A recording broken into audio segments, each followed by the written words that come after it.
Selamat malam, Anda kembali bersama dengan kami di Sapa Indonesia Malam Kompas TV. Saudara, pemerintah keluarkan aturan baru terkait pembelajaran tatap muka. Orang tua diperbolehkan untuk memilih mengizinkan anak mereka mengikuti pembelajaran tatap muka maupun pembelajaran jarak jauh. Pemerintah mengeluarkan sebuah aturan baru terkait pembelajaran tatap muka terbatas. Aturan hadir dalam Surat Edaran Menteri Pendidikan dan Kebudayaan Riset dan Teknologi Nomor 3 Tahun 2022. Orang tua atau wali diberi pilihan untuk mengizinkan anak mengikuti PTM terbatas maupun pembelajaran jarak jauh. Aturan baru akan dilaksanakan pemerintah Tangerang Selatan. Mulai pekan depan, pembelajaran tatap muka 100% akan dilakukan. Anak bisa mengikuti PTM dengan izin orang tua. Dalam SKB 4 Menteri, aturan pelaksanaan PTM dibedakan berdasarkan kriteria wilayah. Satuan pendidik yang terbukti melanggar akan diberikan sanksi oleh Satgas COVID-19. Tim Liputan, Kompas TV. Baik, bagaimana pendapat serta kesiapan anak sekolah mengenai aturan baru pemerintah ini? Kita akan berbincang langsung dengan salah satu murid kelas 2 SMA dari SMA Kristen Penabur Gading Serpong, Kezia Manuela. Selamat malam, Kezia Manuela. Bagaimana kabarnya? Selamat malam, puji Tuhan saya merasa sangat baik. Puji Tuhan, terima kasih banyak telah hadir bersama-sama dengan kami di Sapa Indonesia Malam Kompas TV. Pertanyaan pertama dari saya, bagaimana pendapat Kezia sendiri mengenai aturan baru pemerintah ini? Menurut saya sendiri, saya mengalami berbagai adaptasi yang mengharuskan saya untuk melakukannya lagi. Seperti dulu mungkin saat online, itu saya sudah terbiasa untuk bangun pagi langsung membuka laptop tanpa harus mempersiapkan terlebih dahulu seperti mandi atau sarapan atau bahkan berangkat lebih pagi supaya masuk ke sekolahnya tidak telat. Dan juga dengan orang tua saya yang tidak perlu bangun pagi-pagi untuk mempersiapkan sarapan atau bahkan harus sama seperti saya mempersiapkan diri untuk berangkat ke tempat kerja. Jadi sempat jadi suatu hal yang agak berat untuk dilakukan karena sempat 2 tahun online di rumah, tidak harus repot-repot mempersiapkan diri atau bahkan harus berangkat pagi karena semuanya sudah tersedia di laptop. Namun karena ada peraturan tersebut, maka kebiasaan yang dulu sudah dilakukan harus dilakukan lagi. Baik, jadi ada beberapa hal yang harus diadaptasi kembali ya, Kezia. Untuk pertanyaan selanjutnya, bagaimana pendapat orang tua? Apakah orang tua mengizinkan untuk mengikuti pembelajaran tatap muka terbatas ini atau mereka memilih untuk tetap melakukan pembelajaran jarak jauh? Bisa dibilang orang tua saya merupakan salah satu orang tua yang sangat ketat terhadap protokol kesehatan. Jadi mereka sebenarnya jika sekolah saya tidak mengharuskan untuk semua siswa masuk ke sekolah secara 100%, maka mereka lebih memilih saya untuk belajar dari jarak jauh, belajar dari rumah. Namun karena sekolah saya sekarang sudah mengadakan pembelajaran tatap muka secara 100% yang dimana semua siswa harus masuk, ya mau tidak mau orang tua saya harus mengizinkan saya untuk saya bisa bersekolah kembali di sekolah. Walaupun mungkin sebenarnya bisa online, namun um, sekolah saya hanya memperizinkan siswa yang online jika dia benar-benar ada dapat surat dari dokter mengatakan bahwa dia sakit atau emang butuh tidak atau emang butuh untuk di rumah terlebih dahulu gitu. Baik, jadi pada akhirnya orang tua mengizinkan ya untuk mengikuti pembelajaran tatap muka terbatas ini. Lalu, bagaimana persiapan Kezia sendiri dalam menjalani pembelajaran tatap muka terbatas ini? Apa hal-hal baru yang harus Kezia siapkan?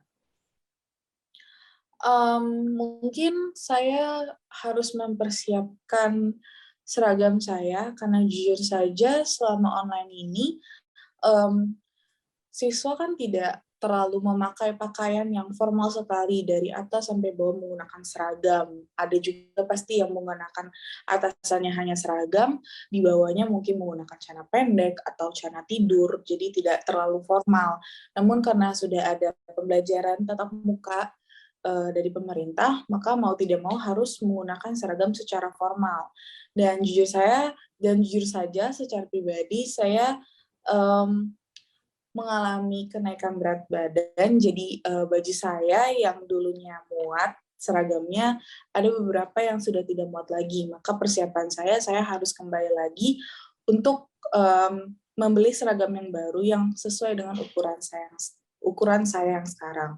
Lalu yang kedua mungkin dulunya saya yang sekolah harus bawa buku tulis yang banyak untuk mencatat materi, tapi mungkin sekarang karena zaman sudah berkembang juga, dan jadinya saya setiap pembelajaran tatap muka saya tidak perlu bawa membanyak buku tulis, saya hanya perlu laptop saya ataupun gadget saya untuk menulis materi-materi yang disampaikan oleh guru-guru saya. Baik, jadi ada beberapa persiapan, beberapanya itu diantaranya tadi sudah diperbolehkan untuk membawa gadget dan persiapan pribadinya adalah membeli seragam baru ya guys ya. Lalu, bagaimana persiapan dari pihak sekolah? Aturan-aturan seperti apa yang ditetapkan oleh sekolah penabur bagi siswa-siswa yang akan menjalani pembelajaran tatap muka terbatas ini? Sekolah saya bisa saya bilang cukup siap dan cukup baik dalam mempersiapkan segala segala persiapannya, segala persiapan mereka cukup baik karena mereka sangat mengikuti protokol kesehatan yang dimana siswa sebelum masuk ke sekolah diwajibkan untuk menggunakan hand sanitizer terlebih dahulu.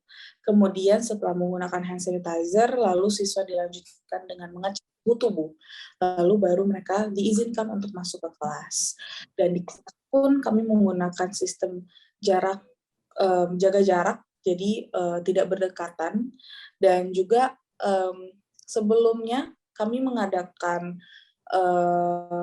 pertemuan tatap muka, namun masih 50%. Dan di pertemuan tatap muka 50% ini, siswa ini diwajibkan sebelum masuk ke sekolah harus mengisi self-assessment terlebih dahulu. Karena self-assessment ini akan memberikan pertanyaan yang berisi poin-poin yang dimana poin itu akan mempresentasikan bahwa apakah siswa ini bisa masuk sekolah atau tidak, seperti itu. Baik, berarti dari jawaban Kizi tadi kita dapat simpulkan bahwa penabur telah melakukan berbagai persiapan yang sangat baik ya dalam menjalani atau melaksanakan pembelajaran tatap muka terbatas ini. Mulai dari kalian tadi harus pakai hand sanitizer dulu, baru bisa masuk kelas, bahkan kalian juga diwajibkan untuk mengisi formulir self-assessment itu tadi ya. Lalu, kira-kira kendala apa saja yang Kizi alami nih di masa transisi dari pembelajaran jarak jauh ke pembelajaran tatap muka saat ini? Ya, seperti yang saya sudah jelaskan tadi, saya agak sedikit kesulitan untuk di pagi hari di mana saya harus bangun pagi sekali dan harus siap-siap lebih awal untuk menghindari kemacetan, karena jujur saja perjalanan jarak antara rumah saya dengan sekolah saya itu menempuh sekitar 30 menit. Jadi saya dari rumah dan sekolah saya itu masuk sekitar jam 6.30 itu sudah bel. Sudah siswa harus masuk. Jika tidak, maka dianggap telat. Maka dari itu saya dari rumah harus sekitar jam 5.30, di mana itu menurut saya lumayan pagi, dan kalaupun memang tidak bisa jam segitu, paling batas banget, paling maksimal sekali, itu 5.50 harus sudah berangkat. Karena jika lewat dari situ, maka saya akan sampai dengan sekolah itu telat, dan biasanya penabur jika ada siswa yang telat, ada kemungkinan untuk dipulangkan.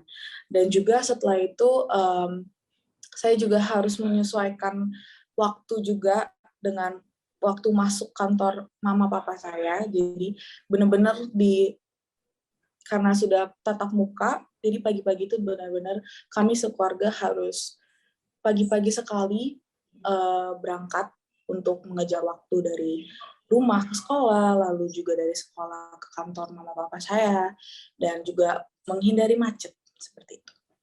Baik, berarti kendala-kendalanya ini mostly ada di pagi hari ya, gimana kalian harus berangkat lebih pagi untuk mengejar waktu agar kerja tidak terlambat, agar tidak terkena macet juga biar tetap orang tua tidak terlambat masuk kantor ya, begitu.